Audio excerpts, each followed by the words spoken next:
नमस्कार दोस्तों, जय श्री राम, हर हर महादेव। स्वागत है आप लोग को मेरे चैनल झारखंडी विकास में। और आज हम अपने चैनल के माध्यम से आप लोग को झारखंड के एक अति दुर्गम क्षेत्र, दुर्गम नहीं कहिए, अति दुर्गम क्षेत्र जो सरिया बगोदर के बीच में स्थित है, नाम है जगह का बरमसिया। उस जगह में आप लोग को हम आज दिखा रहे हैं कि कैसे इस दुर्गम क्षेत्र में प्रकृति द्वारा अनोखा उपहार, प्रकृति का अनोखा स्वरूप भी बोल सकते हैं, बहुत ही अच्छा है। आइए आज आप लोग को भी दिखाते हैं, वीडियो में बने। तो हम लोग निकल गए हैं बरमसिया के लिए और आप लोग को दिखाएंगे आज कि कैसा प्रकृति का अद्भुत नज़ारा। और ये सरिया से कितना दूरी पड़ता है अभी आगे दिखाते हैं आप लोग को। और देखिए अभी हम लोग सरिया से निकल गए हैं, जा रहे हैं। सरिया बगोदर रोड है, सरिया बगोदर रोड के बीच में ही स्थित है। हम लोग दिखाते हैं, अगर आप लोग यहाँ आना चाहें, हमारे गृह निवास सरिया से लगभग 6.5 किलोमीटर की दूरी पे है, तो आप लोग वीडियो देख के आ सकते हैं। अब हम लोग सरिया अनुमंडल क्रॉस कर रहे हैं। यहाँ से बगोदर 8 किलोमीटर है मात्र, मतलब कि हम लोग सरिया से 5 किलोमीटर आ गए। तो दोस्तों, बरमसिया आने के लिए देखिए इस मोड़ को ध्यान रखना है, करम्बा मोड़ है। और ये सरिया से 5 किलोमीटर, और बगोदर तरफ से आइएगा तो बगोदर से 8 किलोमीटर पे है। और ये देखिए यहाँ से एक मोड़ गया हुआ है, आप लोग भी देखिए। देखिए ये मोड़ है, यहाँ से मुड़ जाना है हम लोग को सरिया से आते समय दाहिना, और बगोदर से आते समय बाएं। 1 किलोमीटर यहाँ से दूरी है। अब देखिए हम लोग जैसे ही मेन रोड क्रॉस किए, देखिए रोड खराब है, आपको इसके लिए कुछ करना नहीं है। जानते करते हैं कि झारखंड का गांव का रोड ऐसा ही मिलेगा, क्योंकि यहाँ की राजनीति ही ऐसा है। चलिए फिर दूर की बात है, लेकिन जगह ये बहुत अच्छा है। इस जगह एक गांव है और इस गांव से होकर हम लोग को जाना पड़ता है।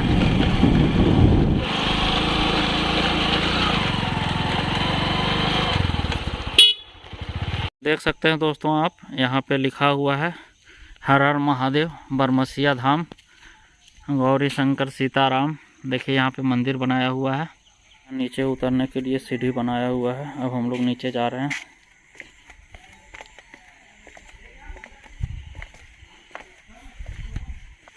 यहाँ देखिए एक नदी आया हुआ है और हम लोग नीचे की ओर जा रहे हैं। इस जगह को देखिए कितना अच्छा है, और यहाँ आने के बाद अलग ही सुकून मिलता है। अब आप लोग को दिखा रहे हैं जिस जगह की बात हम लोग कह रहे थे। ये देखिए बरमसिया इसलिए फेमस है, ये जो पानी देख रहे हैं दोस्तों, यहाँ सालों भर पानी इसी तरह आते रहता है, एक समान यहाँ पे पानी आते रहता है। देखिए जय श्री राम बरमसिया धाम लिखा हुआ है, और ये पे आता है किसी को पता नहीं है। यहाँ पाइप लगा दिया गया है, और इस पानी की खासियत यह है कि यहाँ पे गर्मी में ठंडा पानी निकलता है और ठंडा में गर्म पानी निकलता है। मीठा पानी देखिए, ये पानी पीजिएगा तो एकदम यारो का पानी, जितना जो मिनरल वाटर आप लोग को मिलता है, बिसलरी मिलता है, उनसे ही बहुत ही अच्छा है, पी सकते हैं। देखिए ज़रा सा भी गंदगी नहीं है। अभी हुला सांस में लेके आपको दिखाएंगे। देखिए पानी पूरा साफ़ है। और यहाँ की एक और ख़ासियत आप लोग को बताते हैं कि अगर किसी को शरीर में खुजली हो जाता है, तो अगर डॉक्टर ठीक नहीं कर पाता है, तो यहाँ मात्र नहा लेने से ही ठीक हो जाता है। कितना अच्छा जगह है यहाँ पे, एकदम पूरा चारों भर शांति ही शांति। अगर यहाँ आप 1 घंटा तक बैठ जाइए तो एकदम पूरा मन एकदम शांत, मन एकदम स्थिर हो जाए। साफ सफाई का भी विशेष ध्यान रखा गया है। पूरा भीड़ रहता है। अब यहाँ की विशेषता हुलास जी बताएंगे। हुलास जी बताइए अब यहाँ। जोहार सबको। जैसे कि आप देख सकते हैं, अभी हम लोग ब्रह्मस्या धाम में हैं और यहाँ का झरना जो है तो सालों भर पानी इसी तरह गिरते रहता है। गर्मी के दिन में ठंडा और ठंडा के दिन में गर्म पानी, जस्ट उल्टा, जो काफ़ी आनंदमय है। यहाँ पे लोग सुबह हम 4 बजे भोर से नहाने के लिए लाइन में लग जाते हैं और हम लोग काफ़ी टाइम से आए हैं। ये करीब हम लोग देख लीजिए, अभी घड़ी का 4:45 बज रहा है, इसलिए थोड़ा खाली मिला है। हुलास का घर नज़दीक है, इसलिए ये भी नहाने कभी कभी यहाँ पे आ जाता है। बराबर आते रहते हैं बीच बीच में। ऐसे हुलास ही हम लोग को लेकर आया है। काफ़ी अच्छा जगह है और यहाँ पे खास विशेषता है कि थोड़ा फुंसी खाज खुजली उसको मिटाने के लिए लोग यहाँ पे नहाते हैं। और हाँ, हम भी सुनते आए हैं कि यहाँ का केंद्र भी है, क्योंकि भगवान शिव का स्थान है तो कहीं ना कहीं आस्था जुड़ा हुआ है। देखिए पानी को हम भी पी रहे हैं। वाह, फ्रिज वाला पानी फैल है और पानी बहुत ही बिस्लरी पानी फैल है इसके सामने। देखिए इतना एक समान पानी एकदम आते रहता है, ना ही कम ना ही ज़्यादा। और ऐसा नहीं है कि यहाँ पे पहाड़ है, पहाड़ के ऊपर से पानी आता है, बिल्कुल समतल है, ऊपर में पहाड़ वगैरह भी नहीं है। एगो पेड़ है यहाँ पे, उसी के जड़ के नीचे से पानी आते रहता है।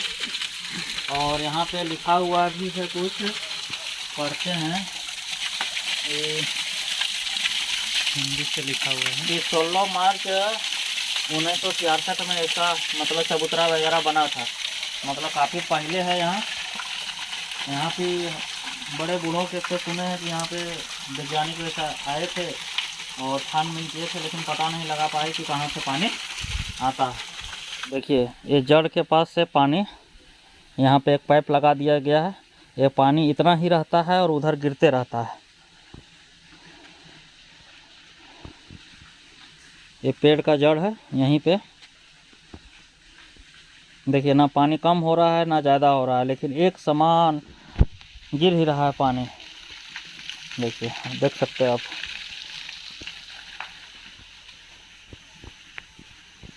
इस जगह को अगर यहाँ की प्रतिनिधि लोग ध्यान दे तो और ज़्यादा डेवलप किया जा सकता है। देखिए किनारे नदी भी है, कितना अच्छा बह रहा है।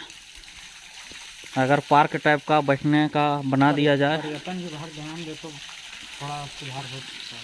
पर्यटन विभाग अगर ध्यान दे तो पर्यटन क्षेत्र में, लेकिन कि यहाँ किसी को कोई मतलब नहीं है। इधर फूल उल का पेड़ लगा दिया गया है। देखिए उड़हुल फूल बोला जाता है। जिसे भी यहाँ आना है आप आ सकते हैं। और आप किसी को अगर खुजली वगैरह हो जाता है तो अगर कोई डॉक्टर ठीक नहीं कर पा रहे हैं तो यहाँ पे आके आप नहा के खुजली ठीक हो जाता है। ये 110% गारंटी है। यहाँ की यही विशेषता है कि इस पानी से नहाने के बाद और सत्तू उड़ाया जाता है। अब यहाँ नहाने के लिए आवें तो सत्तू लेके आवें अगर खुजली हुआ है तो, अन्यथा सत्तू लाने का ज़रूरत नहीं है। यहाँ महिलाओं के लिए बनाया गया है स्नान घर। देख लीजिए दोस्तों, यहाँ प्रतिनिधि लोग दरवाज़ा नहीं लगाए हैं, इसलिए कोई माँ बहन अपने से पर्दा लगा ली होंगी। ये ज़रूर माँ ही बहन का काम होगा, कोई नेता उता का काम नहीं होगा। ये नहाने का घर है तो इसलिए बेहिचक यहाँ पे नहाने आइए। अगर कोई भी माता बहन आना चाहते हैं तो आ सकते हैं, कोई दिक्कत नहीं है। यहाँ पे नहाने का रूम है। और ये सरिया से 5 किलोमीटर आगे आके मुड़ना है आपको बगोदर रोड में। और अगर बगोदर तरफ से आ रहे हैं तो आपको सरिया रोड में 8 किलोमीटर के बाद मुड़ना है करम्बा मोड़ से। एक बोर्ड भी हमें दिखा दोस्तों, 24,96,000 में 24,96,000 में इसका सौंदर्यीकरण भी हो चुका है। लेकिन हमको नहीं लगता है कि इसमें क्या सौंदर्यीकरण हुआ है, बाकी भगवान जाने। लेकिन एक बार फिर मैं सभी को बोलूँगा कि इस जगह को सौंदर्यीकरण करना अति आवश्यक है, क्योंकि बहुत ही अच्छा पर्यटक स्थल है ये। तो आज के वीडियो के लिए इतना ही। आप लोग बने रहिए। ये मेरे चैनल का पहला वीडियो है, ब्लॉग वीडियो, जिसमें आप लोग को बहुत ही अच्छा प्राकृतिक का नज़ारा हमने दिखाया। ये झारखंड के सरिया बगोदर के मध्य में स्थित है और सरिया बगोदर गिरिडीह जिला में पड़ता है। आप लोग भी आएँ यहाँ और देखें। और अगर कोई प्रतिनिधि के पास ये वीडियो जा रहा है, झारखंड में छुपे कलाकृति को देखते रहें। एक से एक जो झारखंड में छुपी हुई कलाकृति है, क्योंकि यहाँ के नेता लोग ना ही देखते हैं, सिर्फ अपनी राजनीतिक रोटी सीखते हैं। तो हम लोग आप लोग को बराबर दिखाएंगे कि एक छोटे छोटे जंगल में यहाँ पे क्या क्या चीज़ है। झारखंड की विशेषता आप लोग को बताएंगे, ऑल ओवर इंडिया की विशेषता आप लोग को बताएंगे। औषधीय गुण है इस पानी का, ये सब समझने का कोशिश कर सकते हैं आप लोग। और एक यही नहीं, बहुत सारी जगह हैं हम लोग के गिरिडीह क्षेत्र में। तो आप लोग देखते रहिएगा। फिर मिलते हैं नेक्स्ट ब्लॉग में आप लोग को। तब तक के लिए धन्यवाद। जय श्री राम, हर हर महादेव।